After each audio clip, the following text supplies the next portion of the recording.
Israel के iron डोम एक बार फिर से यानी डिफेंस सिस्टम एक बार फिर से फेल हो गए हैं। लेबनान और इजराइल के बीच जंग बढ़ती ही जा रही है। ऐसा नहीं है कि सिर्फ लेबनान खतरे में है, खतरे में पूरी तरह से इजराइल भी है। इजराइल का मेन शहर तेल अवीव, नाम तो सुना ही होगा, अब वहां पर भी आयरन डोम फेल हो रहे हैं और हिजबुल्लाह ने जो रॉकेट दागे थे उनको आयरन डोम नहीं रोक पाया। खाली इलाकों में नहीं बल्कि बिल्डिंग्स और मकानों को भी हिट किए हैं। आपकी स्क्रीन पर ये जो तस्वीर देख रहे हैं, ये धुआं निकलता हुआ जो आप देख रहे हैं, ये तेल अवीव है। हजरात, इजराइल के लोग इसीलिए परेशान और डरे हुए हैं। बता चुका हूं और रोज़ बता रहा हूं कि लाखों की मात्रा में इजराइल के लोग इजराइल छोड़कर विदेश जा रहे हैं। आंखों को यकीन नहीं होता कि ये तेल अवीव है, सबसे सिक्योर देश और एरिया कहा जाता है, और इनके भी आयरन डोम डिफेंस सिस्टम फेल हो रहे हैं। कहा जाता है कि लेबनान के रॉकेट हल्के हैं, लेकिन अगर हल्के रॉकेट भी तेल अवीव पर गिर रहे हैं तो फिर क्या ही मजबूती आयरन डोम की होगी। इसके अलावा दोस्तों, अलग अलग इलाकों में भी रॉकेटों की बरसात हुई है, और बड़ी बात यह है कि ये रॉकेट लेबनान के सीधा तेल अवीव और दूसरे इजराइल के शहरों में जाकर हिट किए हैं, जिसमें तेल अवीव में इजराइल के काफ़ी सारे यहूदी बुरी तरह से घायल भी हुए हैं। आइए मैं आपको वो तस्वीरें दिखाता हूं जिसमें लेबनान के रॉकेटों ने इजराइल में भारी तबाही मचाई है।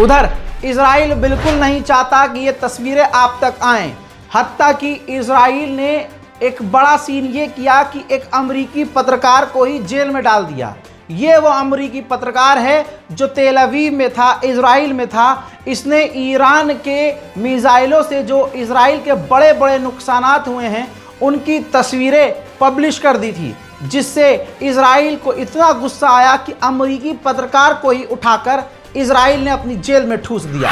उधर ईरान के IRGC के टॉप कमांडर ने बड़ी खतरनाक बात कही। उन्होंने कहा कि हमने जो हमला किया था इजराइल पर लास्ट, वो सिर्फ मैपिंग थी। हम सिर्फ नाप रहे थे, अपने मिसाइलों के आंकड़ों को देख रहे थे, मिसाइलों की रेंज टेस्ट कर रहे थे, और हम ये देख रहे थे कि हम अगला हमला कैसे करेंगे और हम कितने लेवल पर इजराइल में तबाही मचा सकते हैं।